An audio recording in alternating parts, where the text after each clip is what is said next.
और इसमें समाहित है। कितने लोगों को न्योता मिला है 22 तारीख को? ये न्योता तो सबको मिला है, क्योंकि जो हमारे क्षेत्र की जो ये बाजार है ये अवध क्षेत्र की है। हमारे आजा बाबा मर गए राम राम कहते हुए, क्या हमारे पूरे अवध क्षेत्र को न्योता नहीं आना चाहिए? जैसा कि पत्रकार महोदय आप कह रहे हैं, निमंत्रण अक्षत के माध्यम से आ गया है और उस व्यवस्था को लाइव, चूँकि आपके ही चैनल के द्वारा सभी लोगों को दिखाया जाएगा। साथियों नमस्कार, मैं आशीष कुमार। आज मैं अमेठी के रामगंज बाज़ार में हूं और यहां पर राम मंदिर को लेकर पूरी तरीके से तैयारियां शुरू हो चुकी हैं।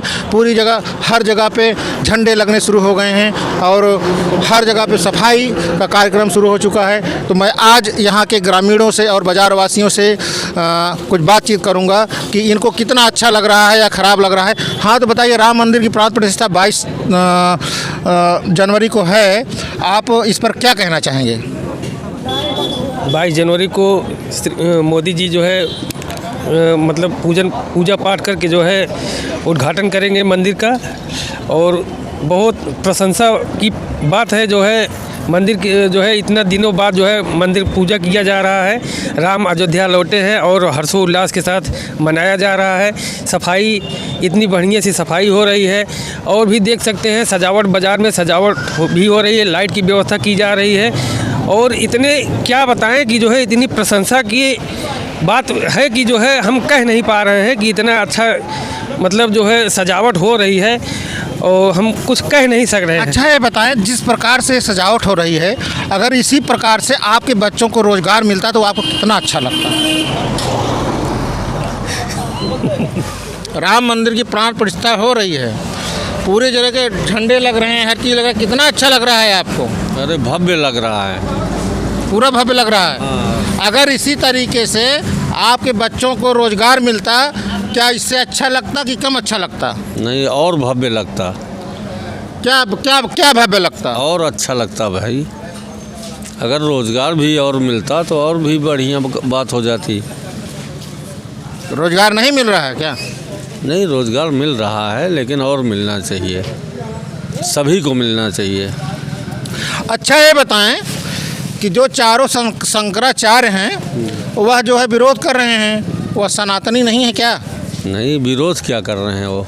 नहीं, वो ये कह रहे हैं कि भाई उनके जन्मदिन पर या कहीं पे उस हिसाब से होना चाहिए कि जिस, पता नहीं क्यों विरोध कर रहे हैं, तो वही जाने। चारों शंकराचार्य एक जगह होना नहीं चाहिए नियम से, सिर्फ कुंभ में होना चाहिए, इसी वजह से वहाँ पे नहीं जा रहे हैं शंकराचार्य। तो वहीं पे जहाँ पे हैं वहीं से भगवान का स्मरण करें और भगवान की भक्ति करें। बाकी जो हो रहा है वो बढ़िया हो रहा है। हमारे साथ हैं रामगंज बाज़ार के व्यापार मंडल के बाज़ार अध्यक्ष जी दीपू अग्रहरी। मैं आज इनसे बात करना चाहूँगा कि कितना बढ़िया इन्होंने सजाया है बाज़ार को और कितना ये कर सकते हैं उसके विषय में। हाँ, तो दीपू भाई जी, आप व्यापार मंडल अध्यक्ष हैं। दीपक अग्रहरी जी, तो बहुत बढ़िया आपने पूरी बाज़ार को सजाया है। क्या आप हमको बताना चाहेंगे कि इसमें बजट कहाँ से आ रहा है? ये बजट हमारे स्थानीय व्यापारियों ने बढ़ चढ़ कर भामाशाह के रूप में जो है प्रोवाइड कराया है कि बाज़ार हमारी सुंदर और बेहतरीन हो, इसलिए जो है इस बजट को हम लोग जो है। क्या आप ये नहीं चाहते हैं कि हमारी बाज़ार जो है ये हमेशा ऐसे ही सुंदर लगती रहे? ये जिला प्रशासन अपना देख ही रहा है, लेकिन जो संवैधानिक पदों पर बैठे रहते हैं, पंचायत स्तर पर भी बैठे रहते हैं, तो सारी जिम्मेदारियां दी गई हैं। उनको ये चीज़ फॉलो करना चाहिए कि पंचायत स्तर पर जो सफाई कर्मी नियुक्त हुए हैं उनकी लगातार जो है ड्यूटी लगाई जाए, उनकी देखरेख की जाए और रेडियो पंचायत महोदय इस पर निगरानी करें। ये सारी चीज़ें होनी चाहिए। तो इससे आप सरकार को कहना चाहें कि लगातार ये चीज़ होनी चाहिए जैसे आज हो रही है? नहीं, सरकार तो लगातार कर ही रही है, सरकार के ही दिशा निर्देश में सारे कार्य हो रहे हैं और सफाई की व्यवस्था भी काफ़ी जगहों पे डस्टबिन भी लगाई गई। सरकार तो पूरी तरह से जो है कार्य कर रही है। हमको पता ये लगा है कि 2-3 दिन बाद यहाँ पे इस रास्ते से श्री राम जी की खड़ाऊं गुजरेगी, हाँ, चरण का। हाँ, चरण पादुका जिसको कहते हैं, तो गुजरेगी, उसी के लिए यहाँ पे सब सारी सफाई हो रही है। क्या ये सही है? नहीं, ये जो है NH माननीय मुख्यमंत्री जी का निर्देश है कि जो भी NH हैं वो अयोध्या के लिए जो जा रहे हैं। अब ये समझना होगा कि इसके पहले भी जो है जो व्यवस्थाएं, कभी कुंभ लगता था, ये लगता था, ये चीज़ें नहीं होती थी। लेकिन आज जो है प्रभु राम का मंदिर बन रहा है, चाहे कुंभ बन रहा है। जब कुंभ बना है तब भी जो है कुंभ के एरिया को पूरा साफ किया गया। तो आज प्रभु राम की मंदिर बन रहा है, जो कि 500 साल वर्षों बाद, और सभी सनातनी जो राम भक्त मानने वाले हैं, सबकी इच्छा को देखते हुए सरकार ने वो जो है फैसला किया है कि नहीं। अच्छा, आप ये बताएं, क्या आप जो शंकराचार्य हैं उनको सनातनी मानते हैं कि नहीं मानते हैं? शंकराचार्य सनातनी हैं और शंकराचार्य जो है जो नहीं आ रहे हैं। लेकिन ऐसा नहीं आपका कहना है कि जो दो शंकराचार्य जो है उस पर भगवान रामलला के प्राण प्रतिष्ठा को सहृदय स्वीकार कर रहे हैं।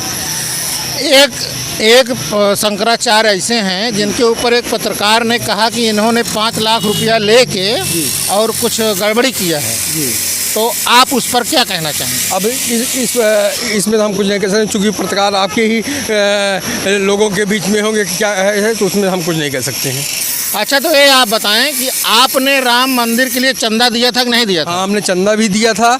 और जब भी राम जन्मभूमि के द्वारा कोई भी यात्राएं निकलती थी तो हमारी बाज़ार में हम लोगों के सहयोग से नाश्ता पानी की पूरी व्यवस्था कराई जाती थी, और समर्पण निधि के तौर पे हमने 5000 रुपये समर्पण। आपके व्यापार मंडल में जी जितने भी लोग हैं, लगभग कितने लोग होंगे? हमारे व्यापार मंडल में लगभग जो है 300 व्यापारी हैं और सदस्य भी हैं। तो अकाउंटेंट चूँकि पुरानी सदस्यों की संख्या जो थी, अभी नए सदस्य बन रहे हैं, तो लेकिन ये सदस्यों की संख्या नहीं, हमारी पूरी बाज़ार इसमें समाहित है। कितने लोगों को न्योता मिला है 22 तारीख को? ये न्योता तो सबको मिला है। न्योता अक्षत के माध्यम से घर घर निमंत्रण भेजा गया है। अक्षत इसीलिए दिया गया है कि आप जो है भगवान रामलला के प्राण प्रतिष्ठा होने के बाद आप 23 तारीख से दर्शन करने आइए। नहीं, ये जो 22 जो ये अक्षत मिला है, क्या इस अक्षत के माध्यम से लोगों को ये न्योता गया है कि आप अयोध्या में 22 तारीख को आइए या बाद में आइए? ये जो है हम लोगों के द्वारा, चूँकि कहीं भी कोई भी होता है तो एक क्राउड हो जाता है, और भगवान रामलला की 550 इतिहास के बाद मंदिर बन रहा है, तो आम जनमानस में ये खुद में हो गया है कि हम कितनी ज़्यादा संख्या में पहुंच जाएं। लेकिन आप भी जानते हैं कि किसी भी व्यवस्था को बनाने के लिए उसमें लाइन ऑर्डर से लेकर सारी व्यवस्था, सारे व्यापारी ना तो चंदा दिए हैं, ना तो वहाँ जाना चाहते हैं, लेकिन जिन्होंने चंदा दिया है उनको आमंत्रण पत्र आना चाहिए। मैं केवल इसलिए पूछ रहा हूँ, नहीं सुनिए, मैं केवल इसलिए पूछ रहा हूँ क्योंकि जो हमारे क्षेत्र की जो ये बाजार है, ये अवध क्षेत्र की है। हमारे आजा बाबा मर गए राम राम कहते हुए, क्या हमारे पूरे अवध क्षेत्र को न्योता नहीं आना चाहिए? जैसा कि पत्रकार महोदय आप कह रहे हैं, निमंत्रण अक्षत के माध्यम से आ गया है, और उस व्यवस्था को लाइव, चूँकि आपके ही चैनल के द्वारा सभी लोगों को दिखाया जाएगा। उसके बाद 23 तारीख के बाद से सभी लोग रामलला का दर्शन कर सकते हैं। व्यवस्थाएं, क्योंकि यहाँ आप समझ रहे हैं कि इंटरनेशनल से लेकर नेशनल सभी संत जो है एक प्रोटोकॉल है। उसके बाद जो है सभी लोगों को जो है सारी व्यवस्था हो जाती है कि आप दर्शन करिए। दर्शन के लिए तो नहीं रोका गया है, लेकिन एक घड़ी के लिए कहा गया है कि आप इस डेट को मत आइएगा, इसके बाद आप आइए। इसीलिए जो है हम लोगों ने घर घर जाकर अक्षत के माध्यम से भगवान रामलला का निमंत्रण दिया है कि आप क्या क्या उस दिन अपने घर में करेंगे, क्योंकि हर कण कण में राम है, तो राम को हम अनुभूत करना है। हमको वहाँ क्राउड बढ़ाकर हम किसी व्यवस्था में व्यवधान न बनाएं। हमारी आम जनता से भी अपील है कि 22 तारीख के बाद सब लोग जाएं, 22 तक अयोध्या की तरफ न जाएं। ये हमारा व्यापार मंडल सबसे आह्वान भी किया है और आपके माध्यम से भी कह रहा हूँ।